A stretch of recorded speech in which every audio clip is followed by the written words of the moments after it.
Excerpts from his bio, so that's what I'm going to do. This is Jude Johnson.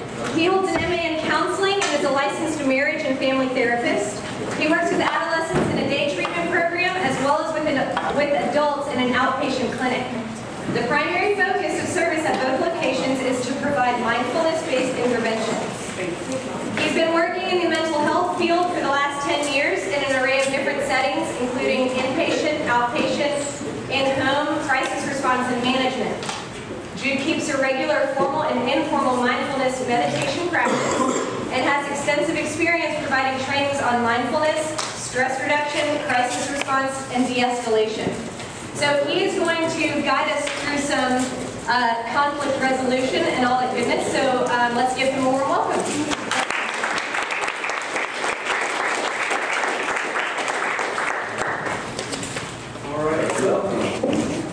I'm really happy to be here. Thank you, Jenny, for inviting me to come and do this presentation. I was just having a little bit of technical difficulty pulling up the video that I wanted to show you, so I just found a brand new video.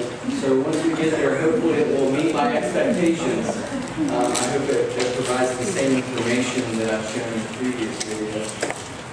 But I work in a day treatment, which is basically school at South Providence Alternative that has kids there that have behavioral and emotional problems. And about 3 years ago, I started working with them on doing mindfulness activities, leading them through guided meditations and doing a little bit of yoga with them.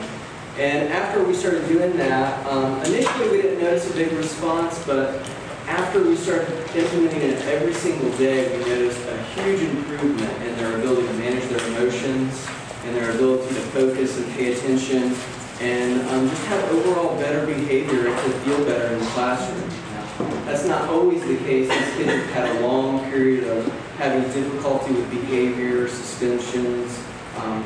Most all of them have an IEP, and they have special accommodations at school.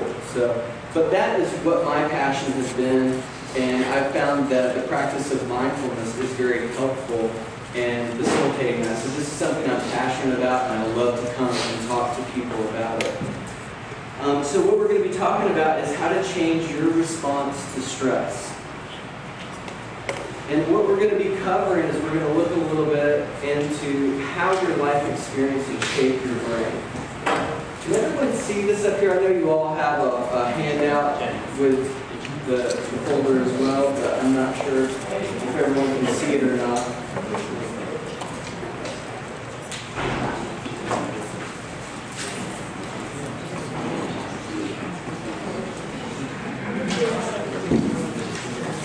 We're going to look at how your body and how your mind responds to stress.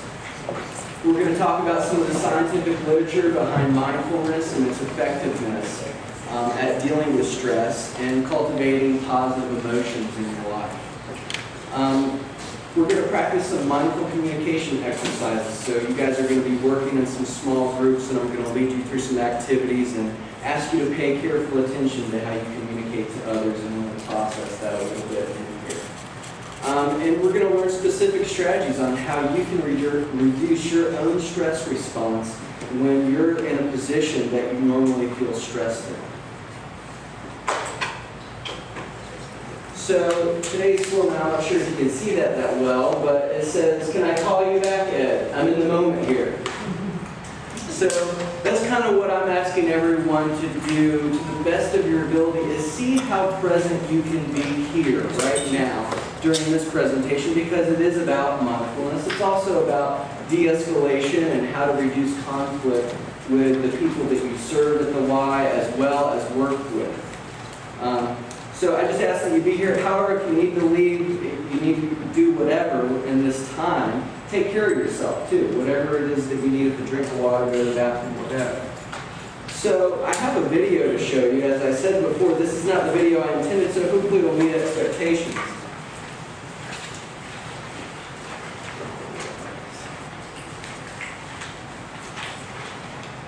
The volume is... I wasn't sure if it...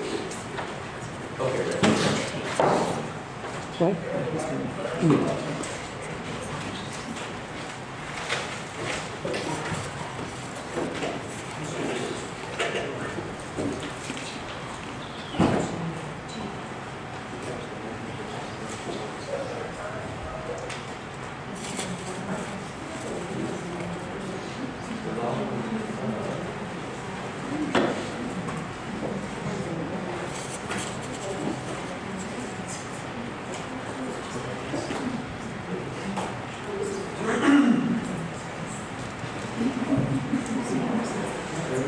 this one.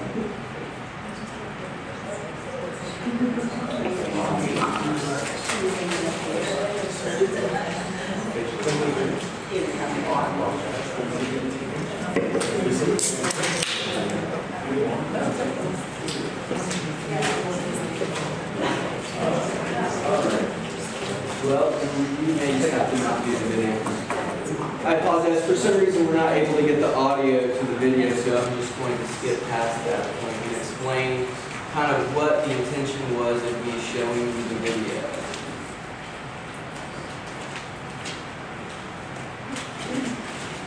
Okay.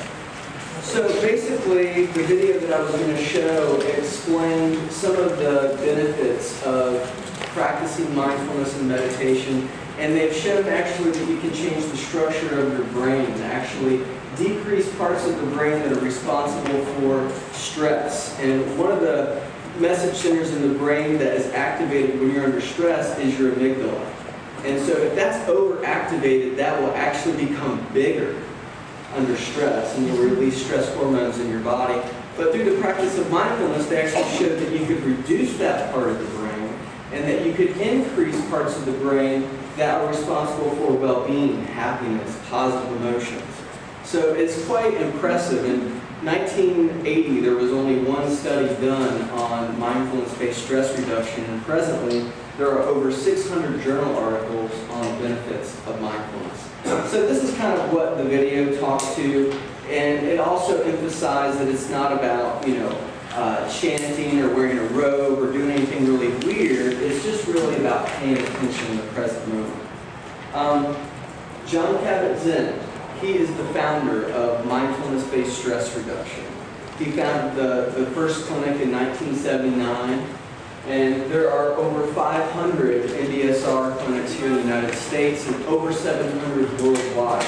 There is actually one right here in Charlotte at CMC Mercy that provides mindfulness-based stress reduction, and there's a lot of research to support that specific intervention at helping people with all kinds of different ailments, whether it's anxiety, depression, or even physical ailments.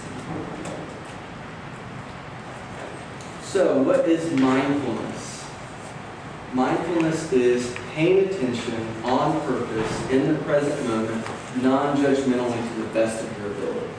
So when you begin to do this, what you notice is that you're judging everything as either being good or bad, liking it or disliking. And so this is a big challenge when we say, hey, don't judge things. Well, okay, I'm doing that all the time.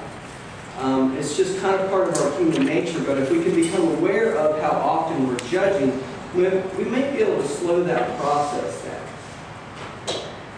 We're often on what I call automatic pilot. You wake up in the morning and you hit the ground running without even thinking about who's doing all the doing.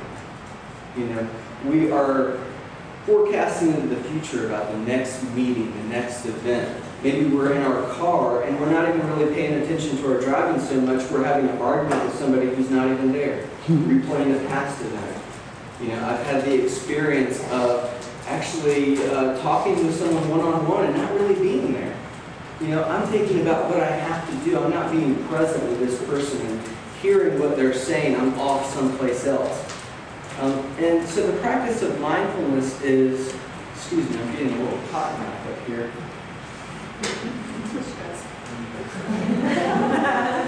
Right? My expectations perhaps are not being met because I didn't get to show my video, but you know what? It's a wonderful opportunity for me to be present with that moment. And that's all what mindfulness is. And usually when we're under stress, it's because we're not accepting this moment as it is. We're not embracing it. We're wishing the moment was something else. And we constantly have this idea that once I'm in this moment, then I can be happy. Then I can be okay. Once I get the car, once I get the house, once I get that job I've always wanted, or I'm in this particular relationship or out of a relationship, then I can be happy. It could be nothing further from the truth. That studies have actually shown that after 5 months, whatever it was that you received that you thought was going to make you happy, you return to your baseline. People who win the lottery, yeah, do they get happy? Of course, they get excited, they have all kinds of money, and then they've done studies with them 5 months later. No difference in their level of happiness. You know, people who are successful in business and who have climbed the ladder and they reach the top and they own their own business and they have the dream or the American dream of thinking you have everything you could ever want, and then what do they want then? Something more. It's not enough.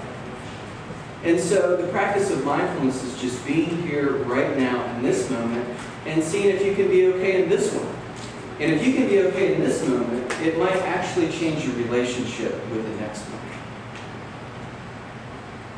So there are particular attitudes to practicing mindfulness. One I already mentioned was having a non-judgmental attitude. Test that out for yourself. Notice how that's working. Even throughout this presentation, throughout the day, just be aware of how often you're judging things as either good or bad. Another important attitude of practicing mindfulness is patience. You know, that's the idea that there's just not enough time in a day. How many people just feel like there's just not enough time? And because there's not enough time, I'm under stress, I have to do this, I have to do that, and if I can get everything checked off on my checklist, then I can be happy. It kind of goes back to the same scenario I was talking about with the CEO before. So patience is just a form of wisdom. It's being able to slow down and accept the moment as it is. And so when we're not being patient in a circumstance, what it is that we're just wanting the situation to be different. And there's nothing wrong with wanting it to be different. But this is just being intentional about practicing patience. It's actually a skill that you can develop the more you practice it. And then I have up here beginner's mind. So beginner's mind is basically being able to have a fresh perspective on what you are experiencing in the moment. And children are wonderful with this. So if they see an animal for the first time, or they see another child playing in a manner that they haven't seen before, they may laugh and just think it's amazing. Or if they see bubbles flying, they will be in awe of things like that. As we get older, we tend to take things for granted. Oh yeah, I've seen them once, seen them all. How many times have you heard people say, you know, same old story, you know, same old stuff going on, just different day, you know? And it's really just about not paying attention to what is important in this moment, because what we forget is that the life that we're living is really only so long. And so if we're not paying attention to this moment, then we've lost it. You know, it's a moment of being somewhere else, thinking about the future or going back into the past, which our minds are typically there, right? You know, we're trying to plan for things that might go wrong, problem solve, and then our minds go back into the past and rehash things that may have been uncomfortable, because that's what our brains tend to like to hang on to. Things that are difficult, things that people said that were hurtful, we replay those things to try to make sense out of them. And so we miss this moment right here. And so living in this moment can, like I said before, change your relationship to the next moment. Trust. Trusting your own experience. Most people don't do that. We're looking for answers from everyone else to figure out if what we're doing is okay. Not that there's anything wrong with that. Sometimes we do need to do that and figure out, you know, a different perspective. But then, can you trust your own gut? Okay, they've shown that there are neurons in your gut. And your gut is connected to your brain. So if you get a feeling and you're in a situation, you're just like, man, this does not feel right, you should really trust that instinct. That there is something that you're sensing with your body that you're not sensing with your thinking that you can pay attention to. Because your mind and your body are intimately connected to one another. People often think, well, you know, the mind's over here, the body's over here. No, it's a seamless whole. Your body communicates to your mind and your mind communicates to your body. So, like right now, if you're holding any tension in your body, you can consciously be aware of that and then see if you can ease it up a little bit. You know, you're holding tension in your hands, your shoulders, your face, and just allow that to go a little bit. And speaking of mindfulness, it is awareness, so it's paying attention. but it's also paying attention with a sense of friendliness, a sense of kindness to yourself and others. So I like to think about mindfulness kind of having two wings. And those are the most important. So if you don't remember anything about mindfulness, just remember that it's awareness and it's friendly attention. And that in a nutshell is what mindfulness is. I have to get another drink. I must be stressed.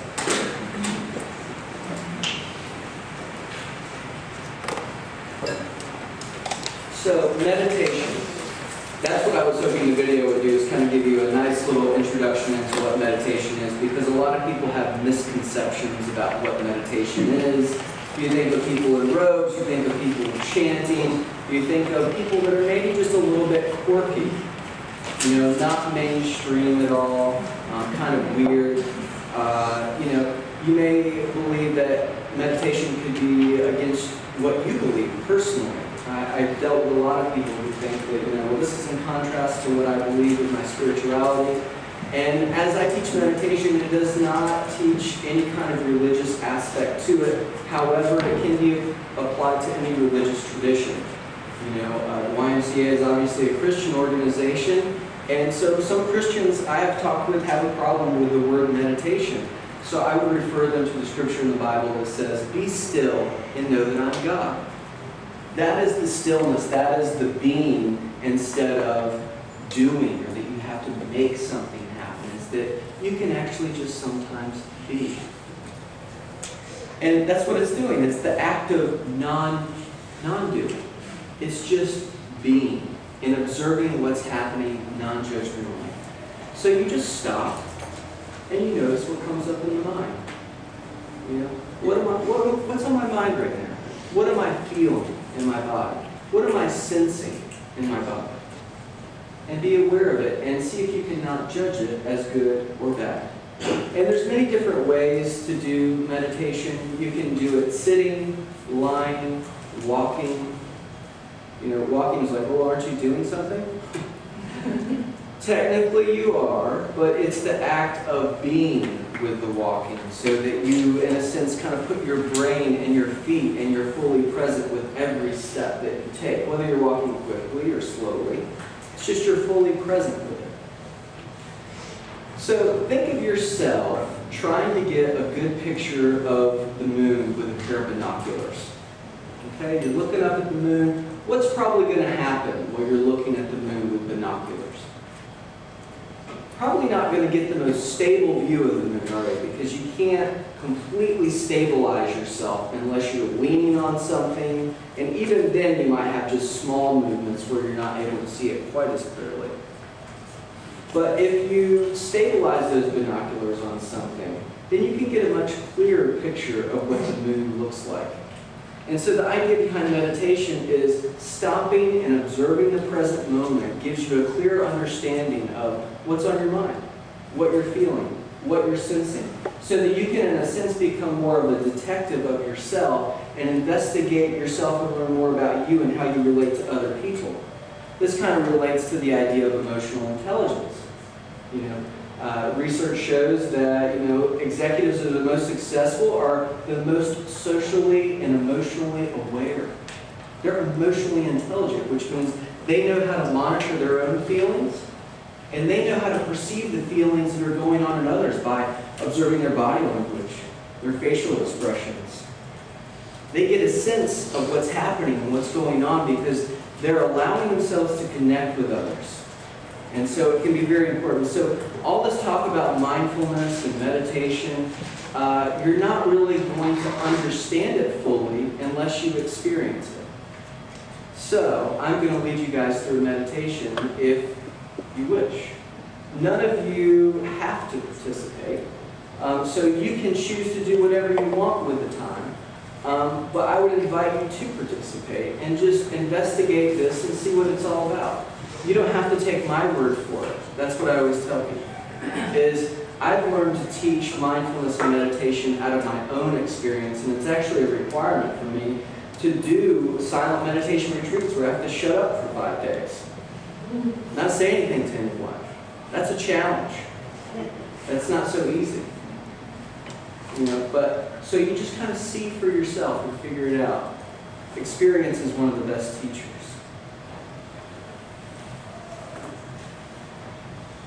Okay, so I have these fancy little bells here, okay, that I'm going to ring to begin the meditation. And then I'll ring the bell again to signify the ending of the meditation. I'm going to take another drink of water so that I'm not sounding too drowned up here, and then we begin.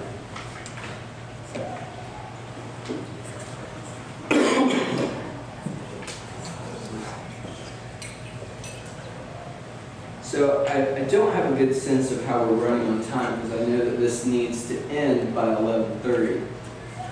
And I know I got started a few minutes late, but I don't want to throw off anybody's schedule. So we're running pretty close to time. We're pretty good. So at the sound of the bell, what I'm going to ask you to do is just to bring your awareness to your breathing. Just the feeling of the breath coming in and the feeling of the breath coming out.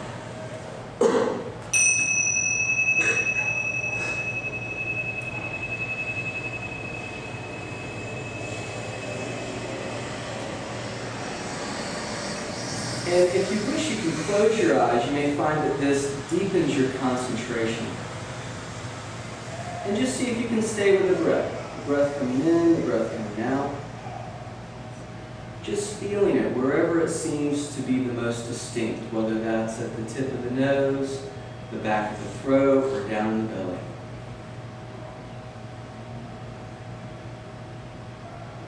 And just stay with the feeling of the breath coming in and out. And then when your mind wanders away to something else, perhaps another thought, a feeling, a sensation, simply notice where your mind and your awareness is in this moment. And then with a sense of gentle, firm attention, bring it back to the feeling of the breath. It doesn't matter if you have to do it 100 times or 1,000 times. Every time, just see if you can do it with an attitude that is friendly, that is gentle, but yet that is determined.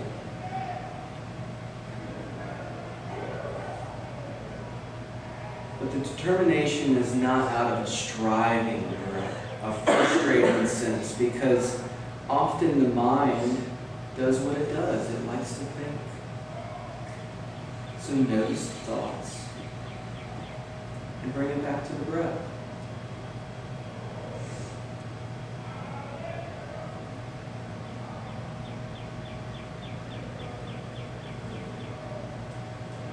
And now see if you can shift your awareness from the breathing and see if you can sense the aliveness that's inside your own body. What is present here? What can you sense here in your own body?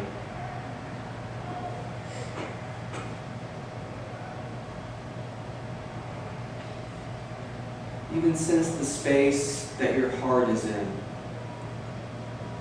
What can you sense in this place? See how deeply you can feel into your heart. Perhaps you can even feel it beating.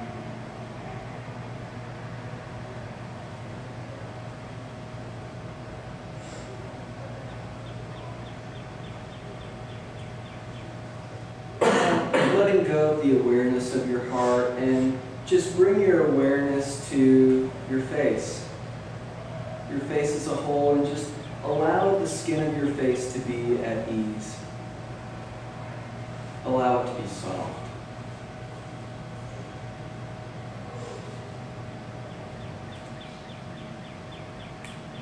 And if it doesn't soften or tension remains or you feel somewhat resistant to any of this, just simply notice that. You don't have to judge it right now. You can always judge it later. Just see how present you can be in this moment.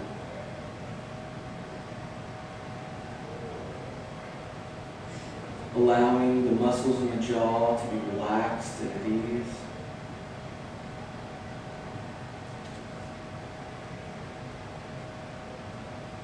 Seeing if you can allow your throat to feel a sense of ease.